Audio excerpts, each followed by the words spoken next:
It's funny because I've had that experience a bunch of different times in my life where I look at other people and, my personality trait is, I'm going after things. I want to be successful. I want to use that pain from the past to drive me to the Yep. forward. And I want to learn how to live in happiness and love. And I've been doing a bunch of that. But then you look, and I don't mean anything negative by this, but I mean, just literally people who are simple and content and they're happy in their job and they're not going after anything. And I look at them and I'm like, man, it would be so much easier if I could just live in that place, but that's just not me. Welcome back to the Investor Mindset Podcast. I'm your host, Steven Pesavento, and today I have Dino Watt in the studio. How you doing today, Dino? I'm awesome as always, Stephen. Thanks for having me. Glad to be here. Well, I'm excited to talk to you because you've got a really interesting story. You worked in entertainment for many years. Yeah. You then got into some real estate. You went bankrupt, and then you found a path towards your passion where you're really helping people make a huge change. And one of those things happens to be around marriage and relationships. I know you're doing that for a lot of business owners. So before we get into all of that, what I'm curious about, Dino, is looking back on your life when you were a child, what influences from your childhood shaped who you are today? Ooh, good question. Probably the most profound was my parents' divorce. When I was 8 years old, my mom and dad divorced. I had two older brothers, a younger sister. And I tell this story from the stage sometimes about standing on the sidewalk and watching my dad pack up his stuff and thinking in that moment, like, I can help you with your, like, I understand why mom gets upset when you do X or whatever. But of course, I'm 8, right? Yeah. And that was a huge shift in my mind of really wanting to understand why relationships work or don't work. And it's probably started me most on my journey of emotional intelligence and helping me understand how to connect with people. I wasn't a very smart kid, at least I felt I wasn't. I was always in that, red reading group where all the special kids went because I couldn't spell. I was terrible at reading, and I didn't know at the time that I had dyslexia. I didn't find out till I was an adult, but it just made me really passionate about understanding people. And so I think that, and then I think the other thing that shaped who I am today is I found other parental figures in my life that I really leaned on, especially men. I had a lot of men in my life to help me, and teachers, female family friends that I just really loved to connect with and wanted to create relationships. So even more than marriage specifically, it was the relationship side of things. Yeah, I think it's so interesting. And the reason I always bring this question up for anyone who's new to the show is because I think when you understand where people come from, it ends up the things that happen when we're very young end up leading truly to who we become. And I know I can relate a lot to that. I grew up, single mom of 4 kids. My mom left my dad when I was 5, and we had a variety of different parental figures coming and going. And, I learned some really amazing things from that. And I learned some really things that I absolutely do not want to bring into my own life. And it put me on this path of curiosity about finding people who are having successful relationships or having failing marriages and being able to ask them questions that most people don't even bother to bring up. And I've been able to learn so much. And I know you've been married for a very long time. You met your wife when you were 5, and divine intervention led you to coming together. If you look back on before you were married, let's say you're a young man, what do you know today about marriage that you would tell a younger version of yourself that would either lead to a great marriage or would lead to you avoiding the pitfalls that often do come up in marriage? Yeah. If I look back to me as like a teenager, I mean, I got married kind of young, so I have to go back to like high school years.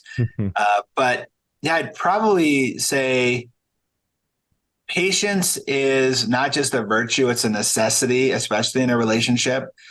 And patience and perspective.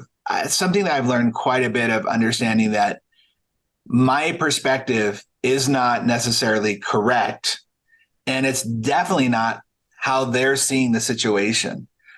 I do an exercise with all my teams and sometimes in some of my speeches where it's all about perspective and understanding that your perspective is so specifically yours. And I use my wife and I as an example that even though we have been married, we just celebrated 29 years. And like you said, we've known each other since we were 5. We grew up in the same neighborhood. We had the same faith. She was there when my parents divorced. I was there when her dad died, like all that stuff.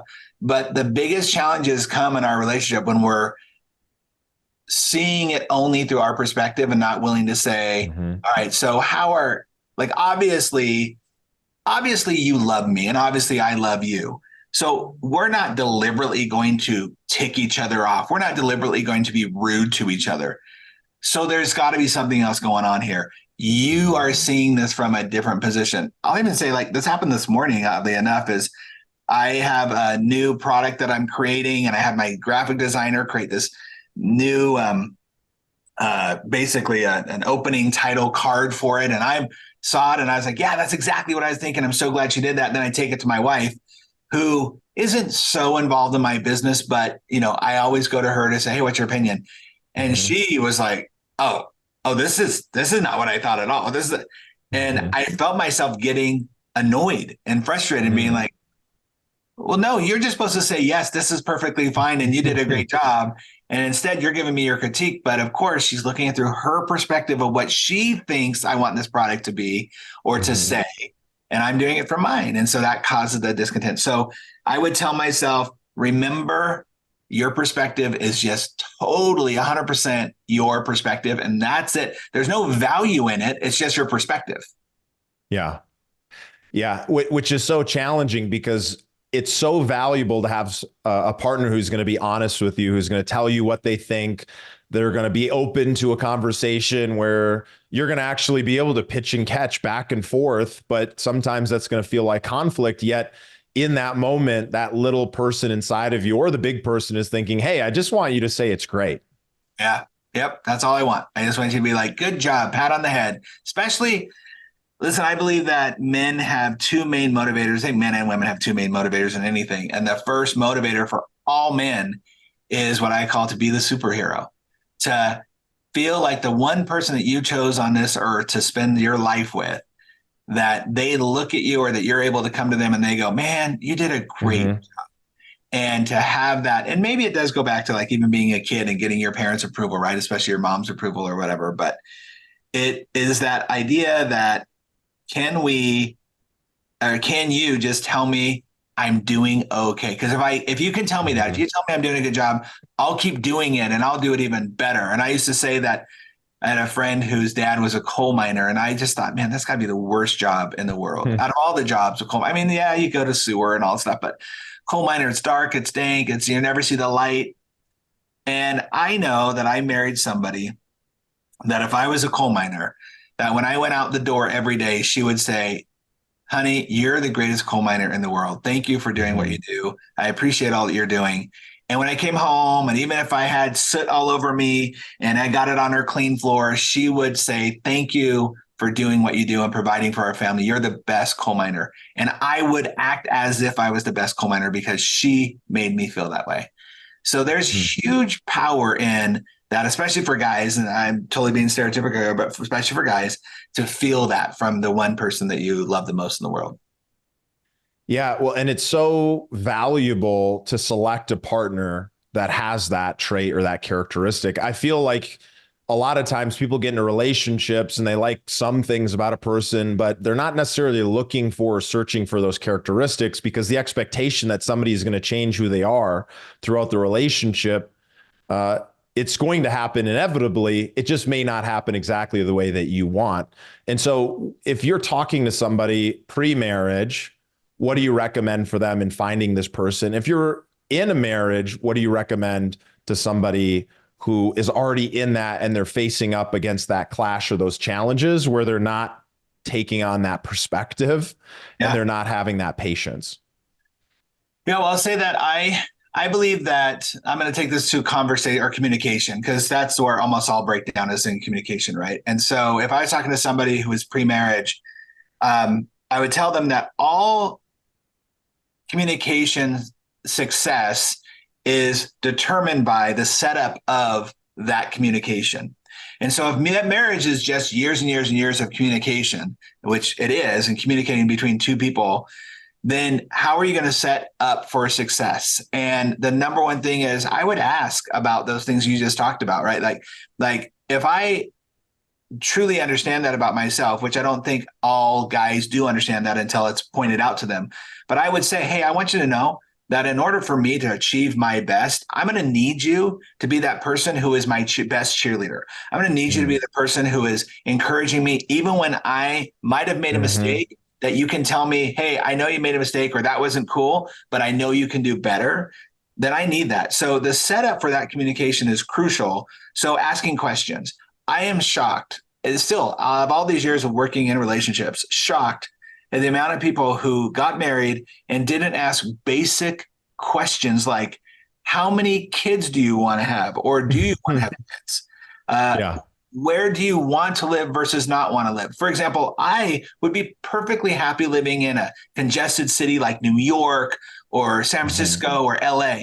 My wife would never want to do that, but I knew that going into it, right? So that was a sacrifice. I was willing to go, okay, well, that's not that important to me. I mean, it'd be fun, but not important. I'm cool to live outside of a city. But for my wife, that's a non-starter. No way would she live in a city. She would not be happy there. So those are simple, basic questions, and there's a lot of them that you should be asking more about. Even what are your, political leanings are pretty simple and basic to understand, your religious faith and all that stuff. But get down to the nitty gritty of what do you want? Which is when I am struggling, how are you going to support me? And then now if you're in that marriage and you haven't asked those questions, well, there's no better time to start than now. Like literally sit down with them and ask, so this is what we've done so far, but I don't know if we have clarity on where we're going. So let's talk about that. Let's talk about your wants and your needs. My wife and I have a question we ask ourselves, which I think is incredibly powerful, which is, how am I doing as a spouse? How am I doing as a father? And in her case, it's as a mother, right? And the thing about that question is this, is for us, it's a trigger. If I'm asking Shannon that question, if she's not in the space to actually be able to have that conversation with me, she has every right to say, you know what? I appreciate you asking me that, but I'm not. Maybe she's upset with me. Maybe she's cranky that day. Maybe whatever. Maybe the kids have upset her. So she gets to say, I'm not prepared to answer that question right now, but let's set up a time to do so. But if she is in that space, it's a trigger for her to know that I'm asking genuinely. This is not an opportunity for her to go, well, let me tell you how you are, right? And jump on me. It's for her to give me positive and effective feedback. I'll tell you, there was a time where this happened specifically, and she said, okay, let me tell you that lately you've been really good about focusing on this thing. However, you've also been really sarcastic with the kids, and it's picked up with them. They've been being more sarcastic, but their sarcasm, it hurts me. It's biting. And so I'd like you to be a little more attentive to how you're teaching them how to be funny versus biting sarcasms.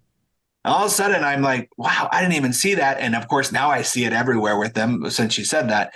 And it changed the way, but it gave me an ability to grow in the same way. So it's just asking that question. A lot of people don't want to ask that question because they fear the answer, right? But if you set it up by, this is the trigger, I'm asking you because I really want to know and grow, not because I want to be defensive, say, that's not true. I'm asking you because I really want to know. That was a long answer to your short question. But no, it's really powerful, because I think underlining that, what you're teaching is to build communication so that you can build awareness, how that other person's feeling, what their perspective is, what they're experiencing, so you can understand it and be aware of what's happening out in the environment so that you can show up as the best partner and person to support them. But you're also creating an environment where it's comfortable for you to be able to share that type of feedback with your partner so that you can address those conflicts before they grow into big monsters. You want to kill it when it's small before it grows into some kind of big resentment that's been going on for years and gets brought up over and over again. And you're fighting about something that actually isn't even the thing. And the thing I want to remind the listeners is the reason we're talking about this is because the investor mindset is about investing in yourself. Yes. Investing in yourself means investing in learning how to have better communication. It means investing in assets that are going to pay you. It means investing in education that's going to allow you to get skills so you can grow your income and get more freedom.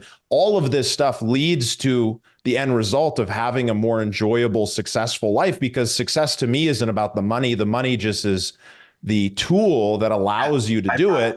But people who are happily married end up having a much higher income potential. It's shown statistically, let alone one of the biggest decisions you make in your life financially is who you marry and whether or not you end up leaving or they leave that marriage, because divorce is extremely expensive. Yeah, you want a minimum 50% downtick in your stock of your life, get a divorce, right? It's like that's not, if you're looking at, look, as an investor, I believe you should be looking at it at on a completely different level, because just like anything, I have a friend, Garrett Gunderson, who talks about passive income. And he talks about like, what else in your life can you look at as passive? Can you really be passive in your income? Or are you going to be a steward over what you're investing in and where you're sending your money? But the same way, can you be passive in your marriage and think it's going to be successful? Can you be passive in your health and think you're going to be successful? No. So as an investor, even more so, you should be looking at, okay, I'm putting this amount of capital in an investment, hoping to get this type of ROI. And I'm hopefully making a strategic decision. Same thing in your relationship. Where are you taking your capital, of your emotional capital, your relational capital, and putting it into your marriage? And sometimes your physical capital. Where are you spending the most amount of your time physically on the areas that you want to grow? And it just makes sense, right? If you're not going to do it, then don't expect it to grow. Don't be surprised on that day where 10 years into your relationship, your spouse comes to you and is like, hey, I'm done. Like, you don't care to invest in this and you think it's going fine. It's that immediate downturn of your stock of, oh, I wasn't paying attention to it. It's been going down and all of a sudden it's bankrupt. So it's so important to do it in your life. Well, it's so much harder to fix a problem when you're bankrupt than it is when things are going well. And so as soon as you stop putting attention into your business or your investments, who knows what's going to happen, let alone in your marriage. And you got to think about the attention ROI that you're getting. You're putting in that attention, those little bids for connection, those opportunities for improved communication, and you're building up an asset, and that asset allows you to then focus attention elsewhere. And when everything starts crumbling down and now you've got to rebuild your marriage, the same as rebuilding your balance sheet or your business, you're going to have to focus a lot of attention. It's going to take a lot of energy, which is going to take you away from other things that are important in your life. So the best ROI is getting ahead of it and learning the things that Dino's sharing with us here today. And what do people do mostly, right? They don't really think about that people who do a bad job of that, they don't think about it until it's too late. I have a friend, Sarah, who teaches on culture. Like, I teach a lot about culture in my offices, and I have the culture equation and things like that. And she says culture is like the black box of a business. Nobody really pays attention until it crashes. Like on a plane, it's the first thing we go to look for is like, oh, what happened? The black box will tell us. When a business crumbles, we do the same thing. Oh, what was the culture like? What was the leadership like? We go to that because that's a black box. And I would extend that to your relationship. You just said a very important word of attention. I think relationships require attention. It makes sense, right? Where we put our attention, that's going to give us the most growth. When a relationship, a marriage crashes, what do we all do? Did they spend time together? What were they? We look for the black box of their attention, of how much they cared and spend time with each other, and how much focus they were putting on their actual relationship. And what's so cool about this, Dino, is that these same ideas apply in your business. They apply to the people that you bring on, the way that you treat them. And that is an asset in itself, because when you treat people really well and you motivate them and you build that muscle internally where they can self-motivate themselves and build their skills, now you have an asset, that loyalty that's going to carry forward 100%. In your business and in your life. And they'll equate their success to your business. It's one of the reasons why I do what I do. And I talk to I work a lot in the medical field, and I talk to the doctors. I'm like, listen, if you can help your team members have better relationships, better, more happiness outside, they're going to equate that to the fact that they found those answers, that they got supported with that here in your business, and they're going to want to stay longer and work harder and be more productive. It just makes sense.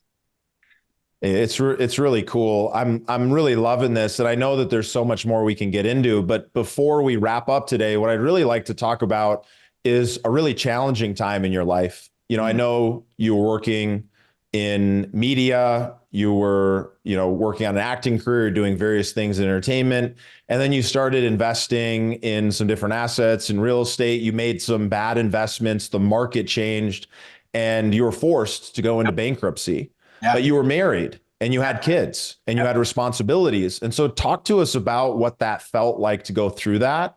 And then more importantly, let's talk about in relationship to the relationship that you had, your primary marriage, that how did that, what was that experience like, and what allowed you to be able to persist through that in keeping the most important thing the most important? Well, it wasn't fun. That's a pretty easy way to say it. I was not. It was really stressful, and I'll say I got involved in investments that I wasn't a steward over. I wasn't paying too much attention. It was giving me a huge return on investment, and that's what I was caring about because I was making the main thing. Oh, I'm going to make a lot of money for my family, and making my family the excuse. And hey, as long as it's working, and turning a blind eye to red flags, and so what happened with it? And I'll say that wasn't the most trying time in my life at all. Right now that I look back on it, I'm like, geez, I would take that challenge over some of the ones that we deal with as adults and having adult kids anytime. But I ended up really losing almost everything. We lost everything except for our house. We had cars repossessed and all that stuff. And I ended up taking a job to where I was literally knocking door to door selling alarms for homes in Yuma, Arizona, in the middle of 120-degree heat. It was the worst ever, but it taught me. And every day I was out there on the doors, I would tell myself, this is going to be a part of my story. It's not my story. I'm going to tell the story from the stage one day. I'm going to talk to people about this. And the thing that got me through it was definitely my relationship, because we had a strong relationship ahead of time. We were going into it with our foundation that was strong. But there was a moment after I had a very successful, the good thing about door-to-door sales is that you can work for 4 months really, really, really hard, and you can make a good amount of money if you do it, if you do it well. And luckily I was successful with it. But I will never forget, I tell this story sometimes, where I know Shannon loves me no matter what. I mean, take away anything illegal or immoral, right? But she loves me. And I was sitting on our bed, at the edge of our bed. I was getting ready for the day. And Shannon and I were talking about some of the things I want to do in business and some of the challenges I had. And she came out and getting ready in the bathroom. And she said, I want you to know, she goes, I don't know how much longer I can do this. And I went, what? And she goes, I need you to figure this out, because I don't know if I can do another year like this. And that was kind of a wake up moment, because the challenge was that I was really resting on the fact that she loved me, and I was, and that she cared about me, and we had that foundation. But I was kind of like someone who's successful and then rests on that success and doesn't go seek more success afterwards.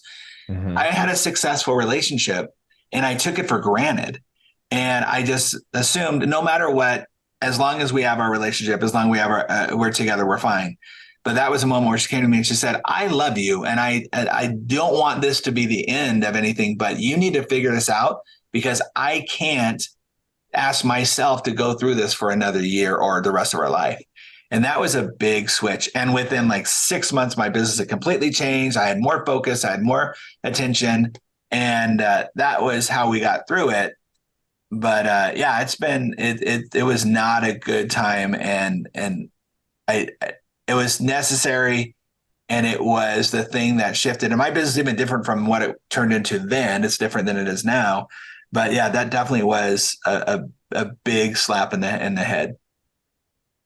Well, I think it's when we go through these really challenging times, they are an opportunity for us to grow, to experience going out and door knocking, going and doing very difficult things and having that ego hit that comes along with a loss. And realistically, in business and in life, there's going to be challenges. There's going to be things that we don't want to happen, that we don't have control over in the moment based on past decisions or things that we didn't even have an influence over. And yet we have to be able to face them. And what I think is so valuable, the lessons that I take away from this, is the importance of everything we just talked about when it comes to dealing with an extremely challenging time, is that the relationship was solid because of the foundation that you had built over years or decades prior to that happening, so that you didn't end up losing all of your money and also losing your marriage and being in one of the most tough situations that so many people go through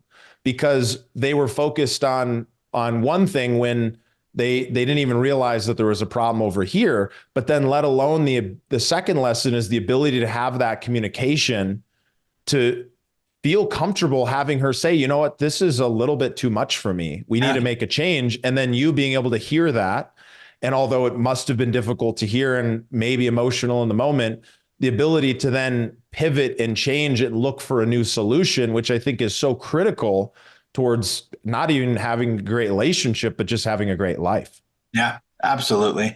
And I'm really grateful that and here we go all the way back to the beginning, right? I think that's what I really started to get as a kid and growing up, was the importance of being willing to, even when it is uncomfortable, even when it's not nice, they're willing to just be able to come through and say, well, this is how I'm feeling.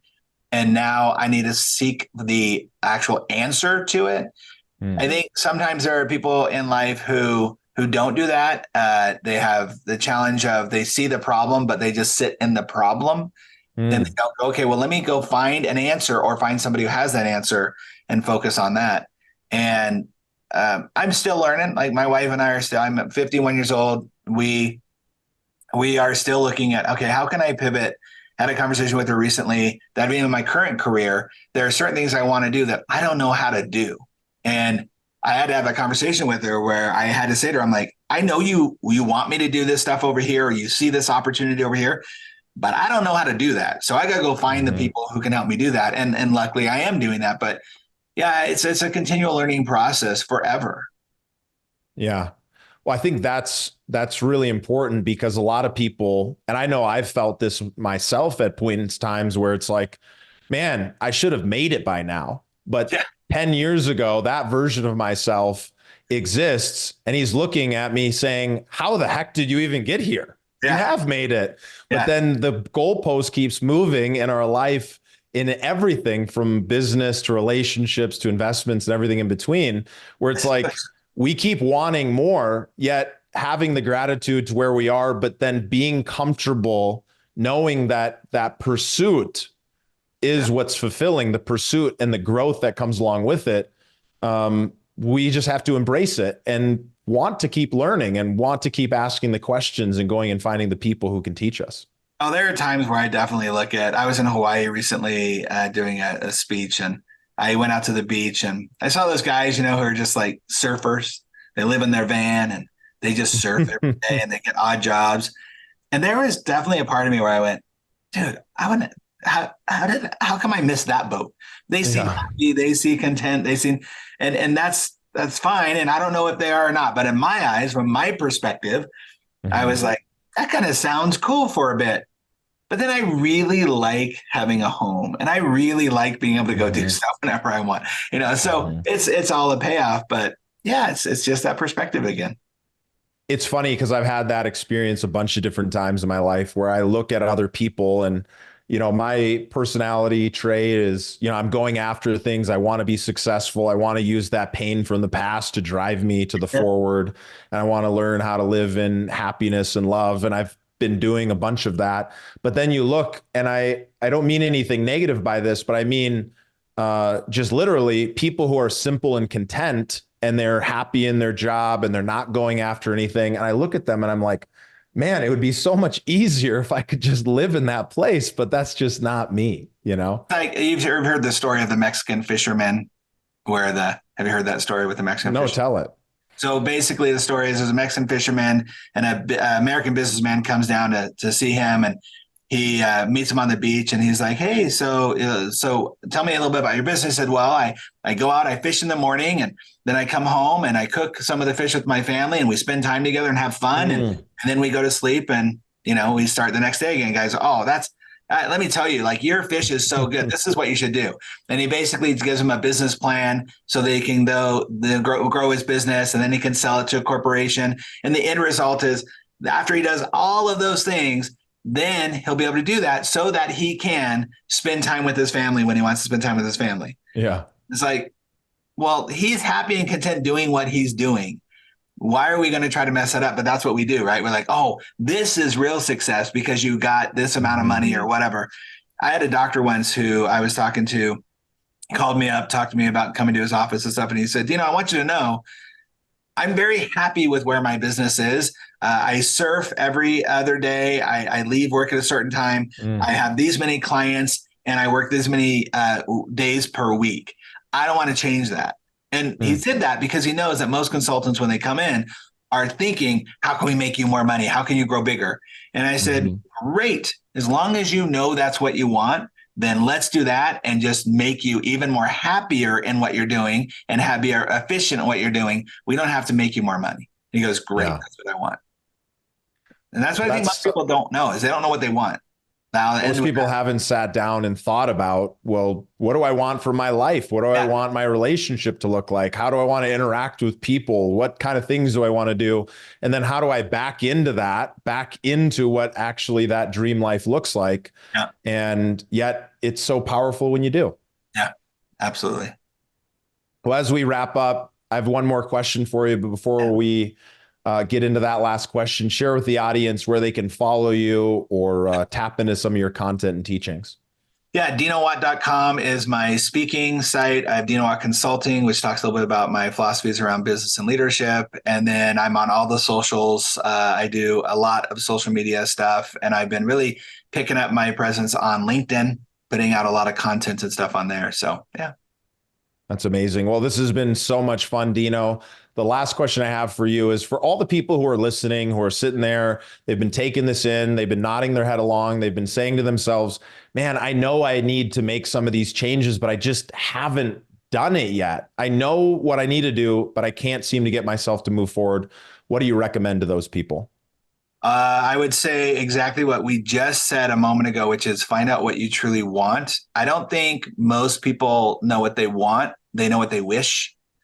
I make the joke from stage because I still haven't done it. It's like, I've always said I wanted 6-pack abs, and I know you can't see my full body, but I don't have 6-pack abs and I don't truly want them. I wish that I'd wake up tomorrow and I'd have them. And I think that's where a lot of us go within our business, because if you look at the true factor and the evidence of want in your life, literally everything you have right now is what you at one point wanted and did whatever it takes to get it, whether it be a happy marriage, whether it be a big business, whether it be better investments, whatever. You wanted it, so you went and got it.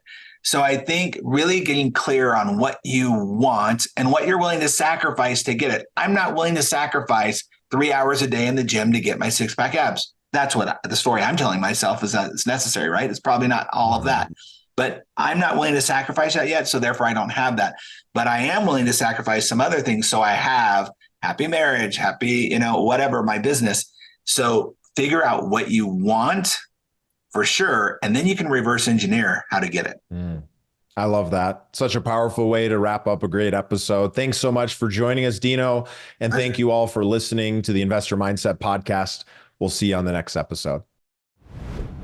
Thanks for listening to the Investor Mindset Podcast. Make sure to hit that subscribe button. And if you'd like to watch another, here's one up top, and here's another great video right down below.